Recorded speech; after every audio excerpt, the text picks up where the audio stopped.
이미노믹의 경쟁사 노스웨스트는 2015년에 임상중단 루머로 주가가 10분의 1 토막 이상 났습니다. 11달러에서 1달러 밑으로까지 하락했죠. 그런데 어떻게 안 망하고 잘 버텨서 2020년도 10월에 데이터 락업까지 하고 시판 허가를 기대할 수 있는 시기까지 왔습니다. 어떻게 노스웨스트는 신라젠이 되지 않고 잘 버텼을까요? 물론 신라젠도 망한 건 아닙니다. 거래재개 가능성이 부각되고 있죠. 그건 바로 파이낸싱 능력에 있습니다. 회사가 버티려면 결국 돈이 있어야 합니다. 노스웨스트의 CEO 린다 파워가 파이낸싱 전문가였던 것이 큰 역할을 한 것으로 볼 수 있습니다. 역시 진양고 회장도 파이낸싱에서는 그동안 굉장한 능력들을 보여줬습니다. 신약 개발 회사는 약에 대한 이해도가 높은 것도 중요하지만 오랜 기간 동안 신약 개발이 이루어진다는 것을 기억해야 합니다. 그 기간 동안 버티려면 돈이 있어야 하는 것은 확실합니다. 그 돈을 조달하지 못하면 아무리 약이 좋아도 계속 임상시험을 진행해 나갈 수가 없습니다. 신약 개발을 계속 해나가기 위한 자금을 조달하는 능력을 린다 파워도 지니고 있고 진양고 회장도 지니고 있다는 사실입니다. 여기에서 잠시 린다의 능력을 보고 가겠습니다. 2015년 4월 4천만 달러를 조달합니다. 4천만 달러면 하나로 약 450억 원입니다. 여기까지는 크게 두드러지는 건 모르겠죠. 그런데 언제 자금을 조달했느냐가 중요합니다. 2015년 4월이라 차트상 마지막 최고점을 찍기 3달 전입니다. 7월에 11달러를 찍고 미끄럼틀을 타기 시작합니다. 그 전 7달러 부근에서 450억 원을 조달합니다. 누구한테 조달받느냐면 우드포드라고 하는 펀드로부터 투자를 받습니다. 주당 7.4달러에 450억 원을 투자받게 됩니다. 그리고 1년 뒤 주가는 어떻게 되었나요? 1달러 밑으로 내려갑니다. 고점에서 자금 조달을 왕창 한 것입니다. 투자자에게는 안 된 일이지만 회사가 자금 조달을 최대치로 하려면 주가가 가장 높을 때 해야 합니다. 회사 입장에서는 고점이라 생각할 때 유상증자를 하는 것입니다. 가만 생각해보면 HLB도 주가가 초급등하고 나서 유상증자를 진행했습니다. 현재 주가는 물론 증선이 영향이 있지만 내려온 상태죠. 결과론적으로 현재 시점보다 다소 높은 가격에서 유상증자를 완료하였습니다. 그러면 노스웨스트와 HLB만 고점이라 생각하는 부분에서 유상증자를 했을까요? 사실 대부분의 기업들이 주가가 급등하면 유상증자부터 하고 봅니다. 테슬라도 유상증자를 발표했습니다. 테슬라는 2020년도에 초급등하여 12월에는 600달러까지 갑니다. 주가가 오르니까 대규모 유상증자를 준비한 게 테슬라였습니다. 이것도 9월에 한 번 유상증자를 했는데 3개월 만에 또 한 번 유상증자를 한 것이죠. 주가가 오르면 오르는 족족 유상증자를 때릴 거란 의지를 느낄 수 있습니다. 회사 입장에서는 급등하여 고점이라는 생각이 드니까 최대한 자금 조달을 하는 겁니다. 그리고 이 조달한 자금으로 회사는 사업을 해나가는 것이죠. 테슬라는 전기차 업체니까 유상증자한 자금은 임상시험이 아니라 배터리 제조시설에 쓰일 것으로 업계에서는 보고 있다고 합니다. 유상증자를 한 것이 시장에 시그널을 준 것인지 테슬라의 주가는 이제 멈칫해서 다소 내려온 상태입니다.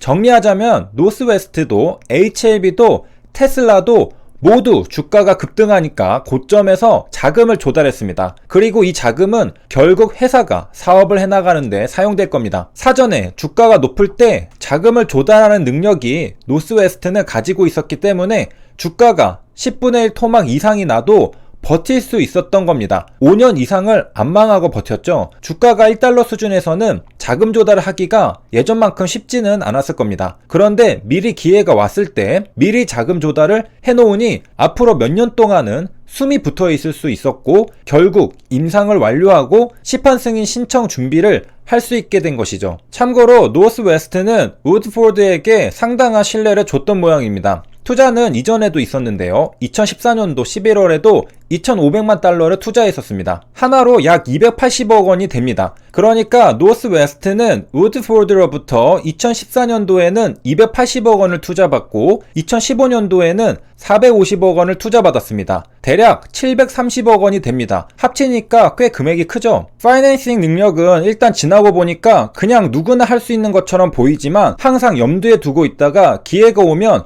곧장 작업에 착수하는 게 쉬운 일은 아닙니다. 린다 파워는 15년간 파이낸싱 경험이 있고요.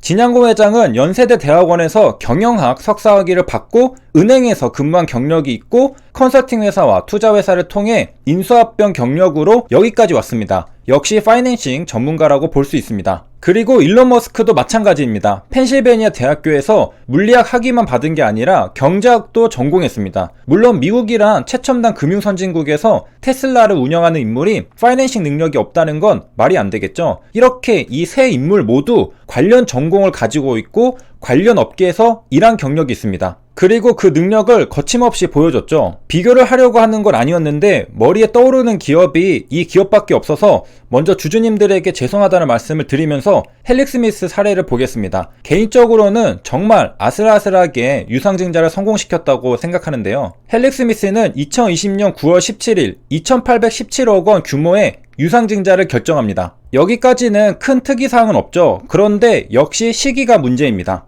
헬릭 스미스가 유상증자를 결정한 시점의 차트입니다. 주가는 이미 고점 20만원에서 상당히 내려온 5만원대라는 걸 알 수 있습니다. 4분의 1 지점에서 유상증자를 결정한 겁니다. 그가 몇 가지 중대한 악재들이 있었고 주가가 하락한 상황에서 회사를 계속해서 운영해 나가기 위해서는 돈이 필요했습니다. 그래서 유상증자 결정을 한 것이죠. 앞서 살펴본 3개의 회사에 비해 타이밍상 많이 늦었다는 생각이 들죠. 최적의 시기가 지나고 나서 나중에 돈이 필요하다는 것을 깨닫고 자금을 조달하면 불리한 조건에서 자금을 조달할 수밖에 없습니다. 미리 준비하지 못했던 거죠. 주가도 좋은 상태가 아니기 때문에 굉장히 힘들게 아슬아슬하게 유상증자에 성공시킵니다. 초창기에는 2817억 원이었는데 이마저도 줄어들어서 1612억 원을 조달하게 됩니다. 기사에서도 아슬아슬했기 때문에 한숨 돌렸다는 표현을 씁니다. 헬릭 스미스는 이번에 유상증자를 성공시키지 못했다면 관리 종목 지정 우려가 있었습니다. 결국 타이밍상 늦은 유상증자로 인해서 자금 조달에 차질이 있게 되었습니다. 고점에서 유상증자를 단행했다면 더 적은 주식을 배정하면서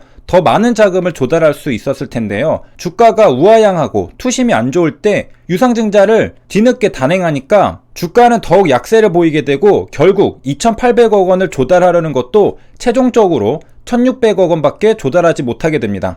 그렇다면 헬릭 스미스 김선영 대표의 이력을 볼까요? 어마어마한 학력입니다. 서울대 미생물학과를 졸업했고요. MIT에서 생물공학 석사학위를 받았고요. 하버드 대학원에서는 분자유전학 석사학위를 받고 영국 옥스퍼드 대학원에서는 분자유전학 박사학위를 받았습니다. 그리고 하버드대 박사 후 연구원을 거쳐서 하버드대 의대 조교수로 있다가 서울대 생명과학부 교수에 임용되었습니다. 서울대, MIT, 하버드, 옥스퍼드 등 국내와 세계적으로 유수의 대학들에서만 공부하고 서울대 교수로 재직했던 어마어마한 학력과 이력의 소유자였죠. 그런데 연구만 했던 분이었던 겁니다. 신약 개발에는 그 누구보다 전문가겠지만 적절한 시기에 자금을 조달해야 한다는 것은 알기 힘들었던 겁니다. 이건 누가 가르쳐주는 게 아니거든요. 시장에서는 진양공 회장의 경력을 문제 삼는 경우가 있습니다. 제약바이오 관련 전공자가 아니라는 것이죠. 약에 대해서 어떻게 알겠냐고 합니다. 그런데 각각의 전공마다 장단점이 있는 겁니다. 약에 대한 이해도가 높은 게 중요하냐,